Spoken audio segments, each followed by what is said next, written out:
को मेरा नमस्कार और प्रेमियों को जय सच्चिदानंद। तो आज हम स्वयं की आवाज बुक में अध्याय 7 में कठिन समय के लिए बोझ को हल्का करें उसमें टॉपिक जानेंगे अपने जीवन का पायलट बनना।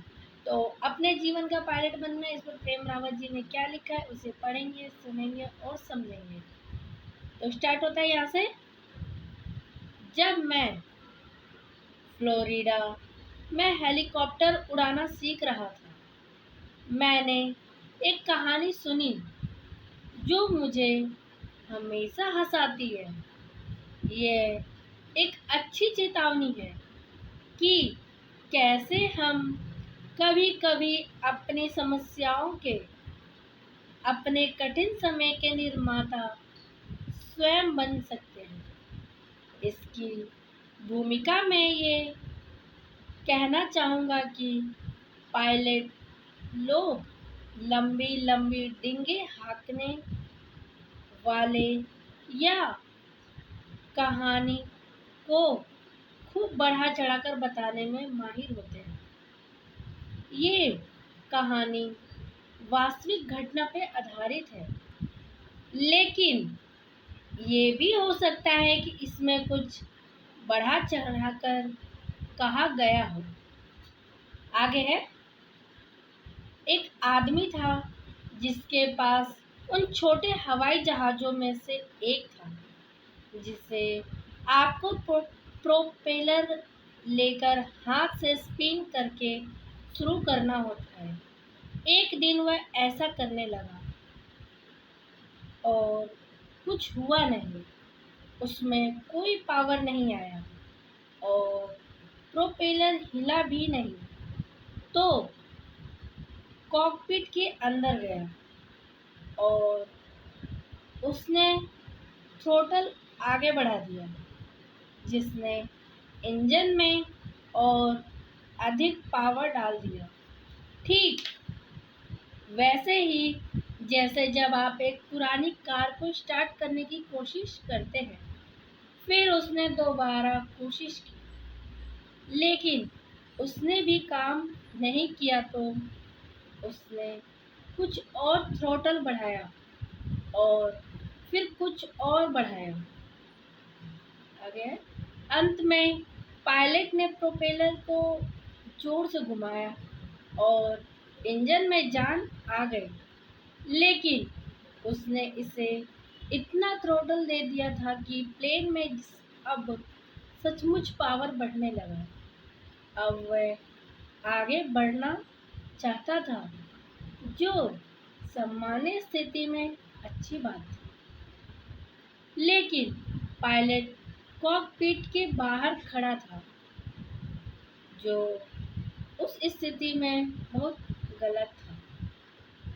उस आदमी ने पहिए में से एक के सामने एक बड़ा पत्थर का ब्लॉक लगा दिया था, ताकि विमान अपनी स्थिति में बदलाव ना करे, लेकिन दूसरा पहिया स्थिर नहीं रह सकता था और उसने आगे बढ़ना शुरू कर दिया। तो एक पहिया फंस गया था और दूसरा पहिया मुक्त था, जिसका मतलब था कि विमान एक सर्कुलर में घूमने लगा। फिर उसने गति पकड़ ली। आगे है। इस बिंदु पर पायलट ने एक पंख पर लगी टैग को पकड़ने की कोशिश की, लेकिन ऐसा करने से दूसरा पहिया अपने ब्लॉक के ऊपर से कूद गया। तो अब विमान को रनवे पर आगे बढ़ने से रोकने के लिए उससे चिपके रहने के अलावा और कोई चारा नहीं था। वह इसे देर तक नहीं पकड़ सका, शायद इसलिए कि उसे चक्कर आ रहे थे। जब उसने आखिरकार उसे जाने दिया, हवाई जहाज ने अपने आप को सीधा किया। वह रनवे की ओर बढ़ने लगा। उसने गति पकड़ ली, नीचे गया, एक डुबकी लगाई और फिर उसने उड़ान भर ली बिना किसी पायलट के। आगे पास में कुछ अन्य पायलट हेलीकॉप्टरों पर परीक्षण दे रहे थे।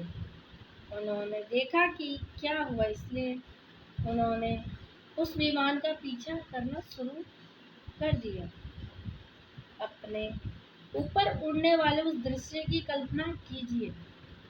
एक हवाई जहाज का पीछा हो रहा है, खाली विमान बस खुशी खुशी उड़ रहा था, बाकी हर चीज से बेखबर।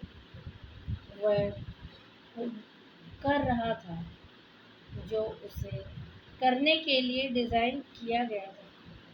वह लगभग 1 घंटे 45 मिनट तक ऐसे ही उड़ता रहा, जब तक कि उसमें ईंधन खत्म नहीं हो गया। तब वह रुक गया।